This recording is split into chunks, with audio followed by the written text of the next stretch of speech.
posluchače. Ano. Se napřed, nazdar. Čau. Napřed se tam naskladá hranice dřeva, zatopí.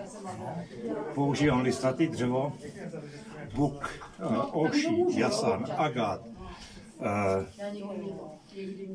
dubné, dub je špatný, habr, jilm, listnáček. A dub je špatný proč? Třísla. Hodně třísloviny. Hodně třísloviny.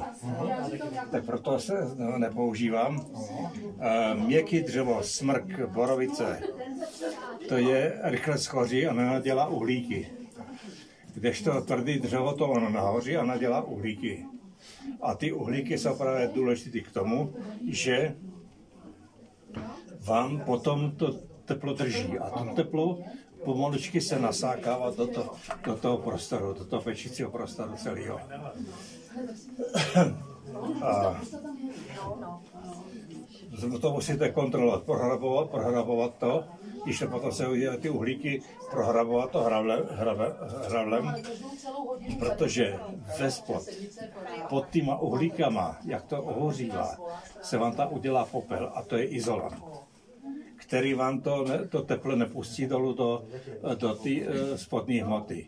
Tak to musíte prohrabovat, aby to žhaví přišlo do spodu a takhle zhruba každých půl hodiny nebo takhle to musíte prohrabovat. A aby se to, ten popel nebo to umírající uhlíky, aby se dostali na vrch, aby se znovu rozžhavili. A to horky, aby se dostalo do spodu. Tak a teď se zeptám, já vám do toho budu vstupovat. No, povídejte. Mě zajímá, jakým způsobem ta pec je odkouřená. 1, 2, 3. To jsou odtahy. Ano. A to kominové těleso je tady nad náma. Tady. Jo. To je pec s zadním odtahem.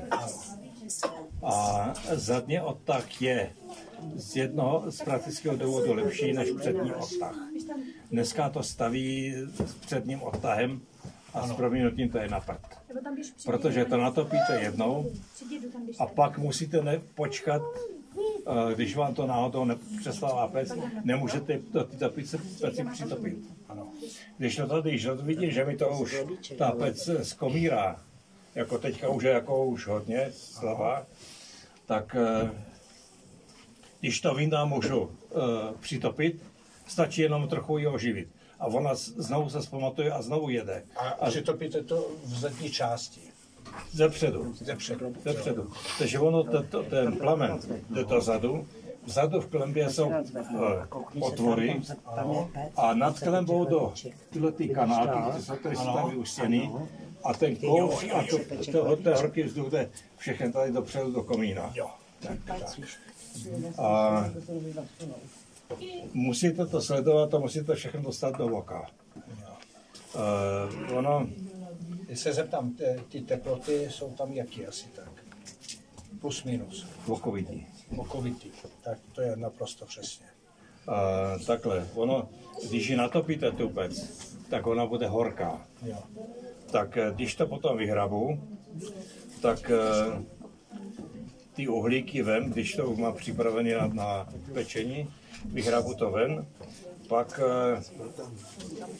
vemu pometlo udělaný z chvojí a s tímto nahrubo vymetu s tím chvojím a pak vemu hadr na bídle, kývl s vodou, namočím a tu pec vysmejčím. Dal by se říct téměř do čistá.